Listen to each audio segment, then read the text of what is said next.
super pleased to have Jeff from Premier Foundation here to tell us the ins and outs of what he's built over the last few years.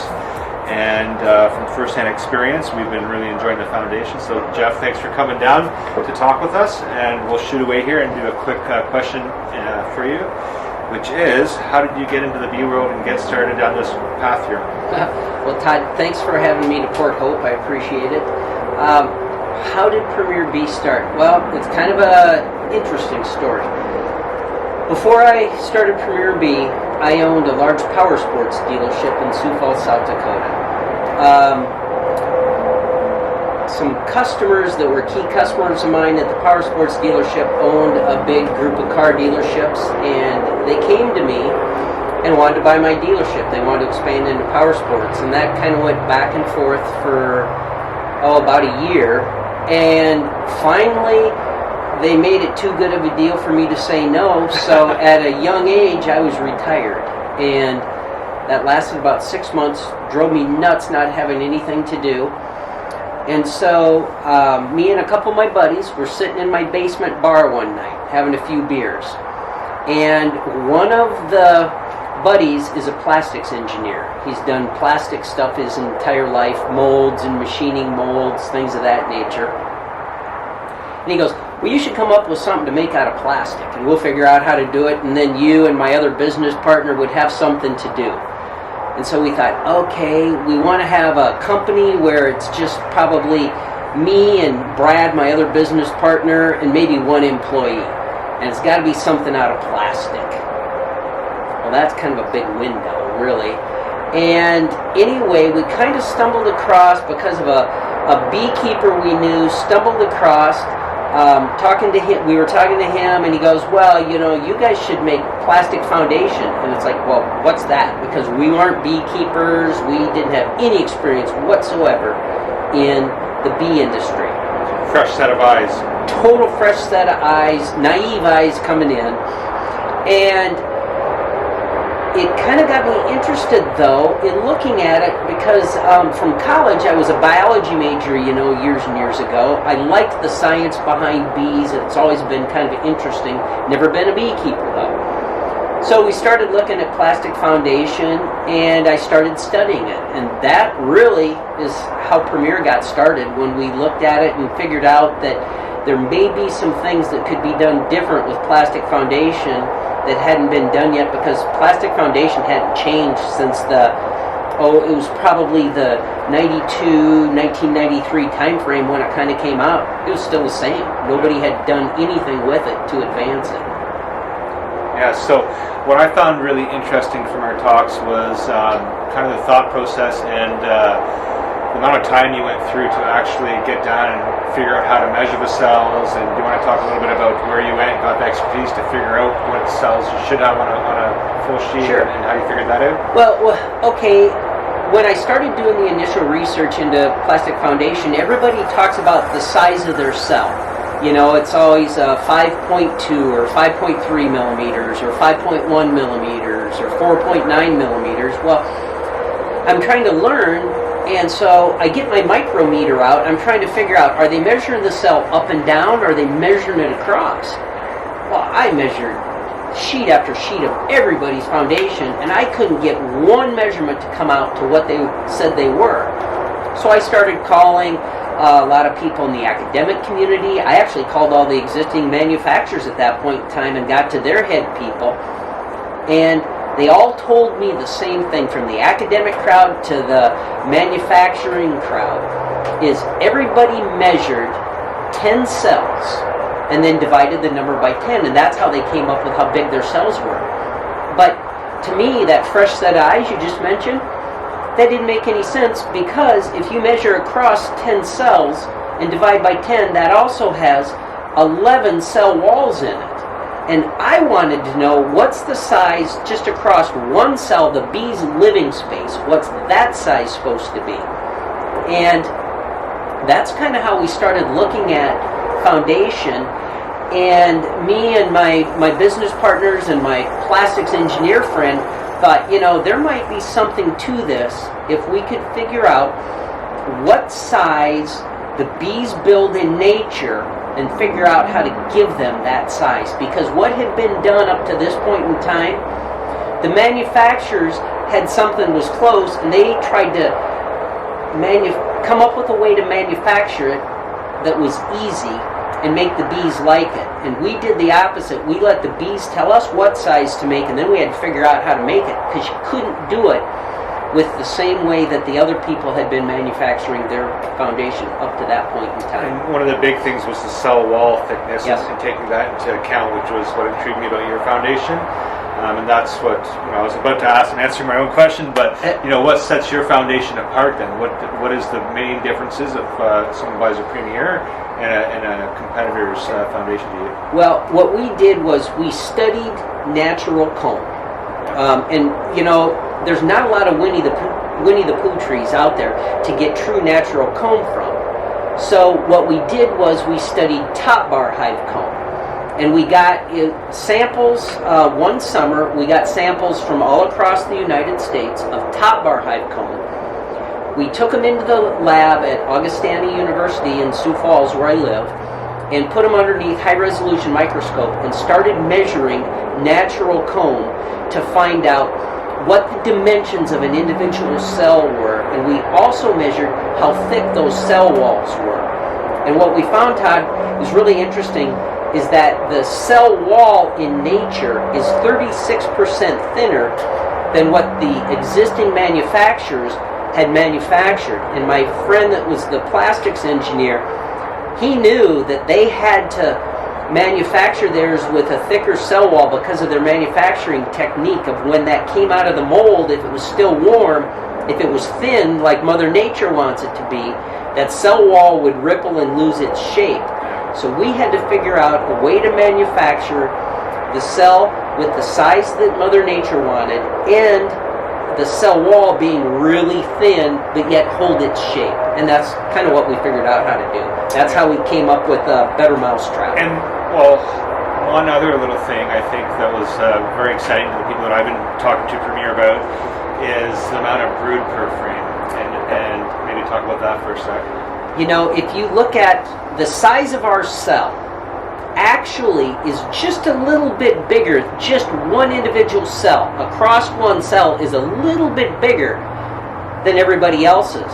But all those walls on there are 36% thinner.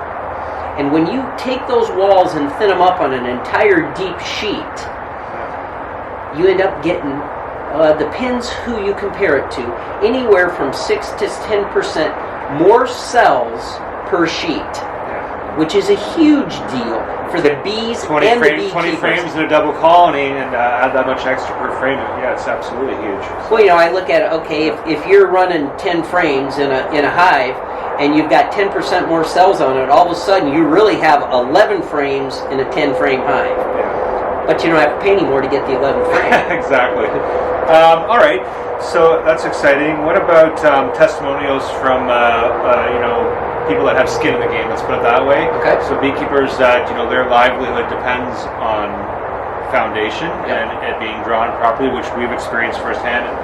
When you first came to us, my first thing was to test it. Yep. And we found it drove very well, and we've had nothing but compliments actually on this foundation.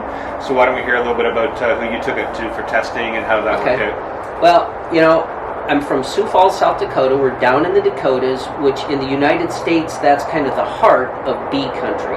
North and South Dakota have been the breadbasket for bees since the 1930s. I was fortunate enough that about 40 minutes from where our plant is in Sioux Falls is 80 honey farms. The 80 family is the largest beekeeper in the United States. They have anywhere, depending on the year, anywhere from probably 80,000 hives all the way up to 100,000 hives that they run every year. Mind-boggling, but yeah. They were actually one of our first big orders. I had been, when I was doing research into the cell and stuff, I went up and talked with Kelvin and Brett, the 280 boys, and bounced ideas off them, and they kind of were devil's advocate for me, and they kind of thought the product might be onto something.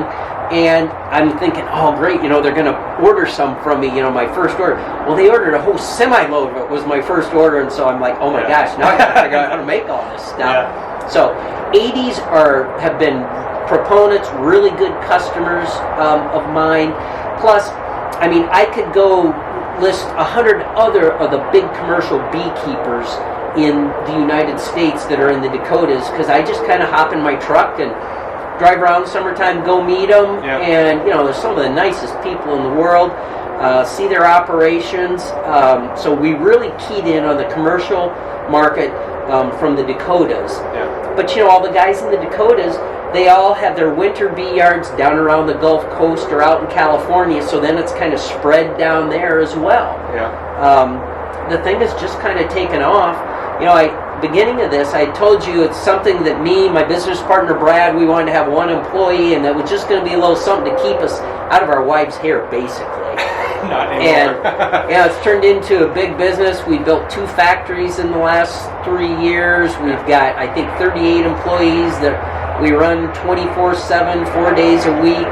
It's just exploded. So that kind of jumps right into my second to last question, which is, you wake up and a typical day for Premier Bee. You're on the road, you're selling, you're in the plant troubleshooting.